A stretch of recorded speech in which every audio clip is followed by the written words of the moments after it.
અરે ઓછું નાક પણ અસલી નાક. MDH કાશ્મીરી લાલ મરચાની પાવડર. MDH. સુરતમાંથી સમાચાર સામે આવી રહ્યા છે. દિલ્હીમાં કાર વિસ્ફોટ બાદ હવે ગુજરાતમાં પણ હાઈ એલર્ટ છે. ખાસ કરીને સુરતમાં પણ હાઈ એલર્ટ છે. સુરતમાં જાહેર સ્થળોએ પોલીસ દ્વારા સઘન ચેકિંગ કરવામાં આવી રહ્યું છે. સ્ટેશન વિસ્તારમાં પોલીસની સઘન તપાસ શરૂ થઈ ગઈ છે.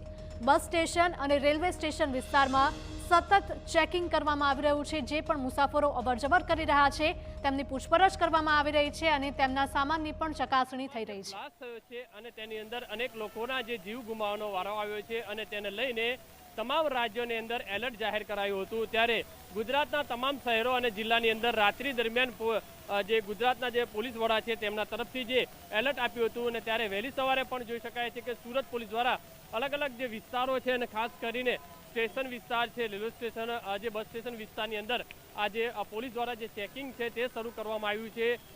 રેલવે સ્ટેશન ઉપર જે લોકો જે અવરજવર કરી રહ્યા છે તે અવરજવર કરતા લોકો ઉપર સતત જે બાજ નજર છે તે પોલીસ દ્વારા રાખવામાં આવી રહી છે.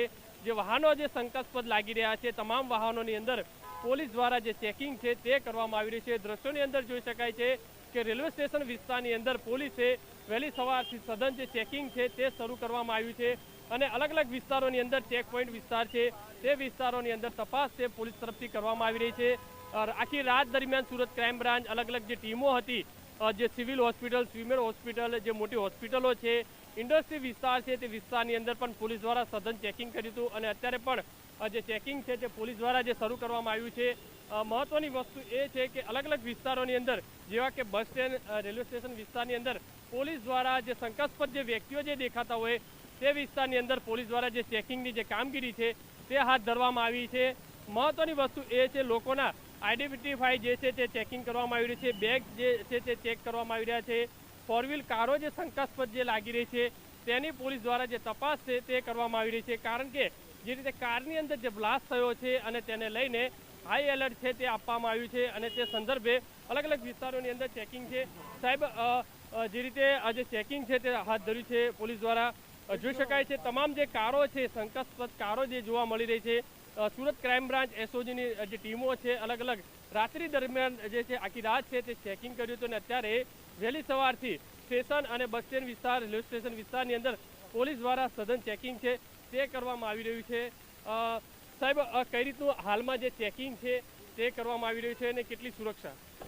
ગઈકાલે દિલ્હીમાં જે બનાવ બને છે, ઘટના બને છે એના અનુસંધાનમાં રેલવે સ્ટેશન, બસ સ્ટેશનની આજુબાજુ વિસ્તારમાં વાહન ચેકિંગ કરવામાં આવી રહ્યું છે. અને કોઈ શંકાસ્પદ ચીજ જણાય તો આના પર કાર્યવાહી કરવા નોંધ રાખી છે અને કાર્યવાહી ચાલુ છે. સતત કયા કયા વિસ્તારોની અંદર ચેકિંગ કરાયું છે રાત્રિ દરમિયાન પણ અને આવી ગયા છે?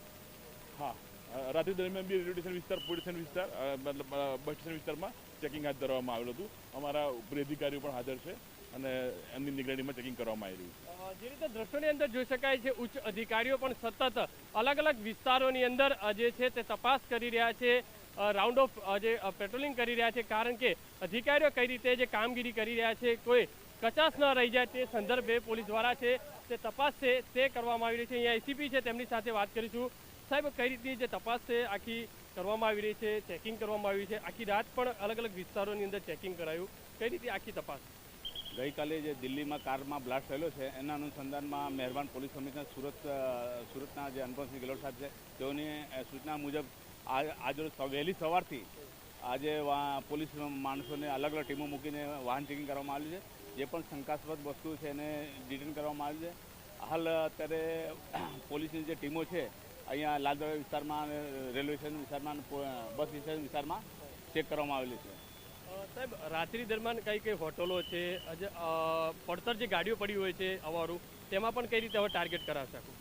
એમાં જે મૈદરપુરા પોલીસ સ્ટેશન અને જે અમારી ઈ ડિવિઝન જે ટીમો છે એમાં અલગ અલગ ટીમો બંને ભાગા ચાર રસ્તા અને જે રેલવે સ્ટેશનમાં જે હોટલો આવેલી છે એમાં બધી જે મુસાફરો રોકાયેલા છે બધાને ચેક કરવામાં આવેલા છે અને કોઈ શંકાસ્પદ હાલ સુધી મળી આવેલ નથી.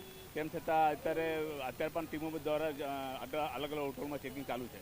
સર, હવે જે અલગ અલગ વિસ્તારોની અંદર જે સંવેદનશીલ વિસ્તારો છે તેની અંદર જે અવારું ગાડીઓ પડી હોય છે તેમની પણ વેરિફિકેશન કઈ રીતે કરાશે? જી બિલકુલ, એ લોકો માટે જે પણ બ્રિજના નીચે કોઈ બિલ્ડિંગની, બે બિલ્ડિંગની વચ્ચે જે જૂની ગાડીઓ પડેલી છે જેના ઉપર કોઈને ધ્યાન નથી તેવી વાહનોને પણ પોલીસની ટીમો બનાવીને આઈડેન્ટિફાઈ કરીને કરવામાં આવેલ છે.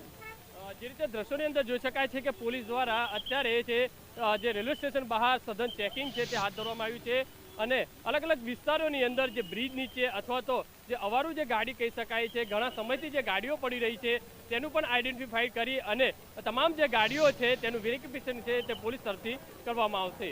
કેમેરામેન સંજય ચંદ્ર સાથે બલદેવ સુથાર, TV9 સુરત.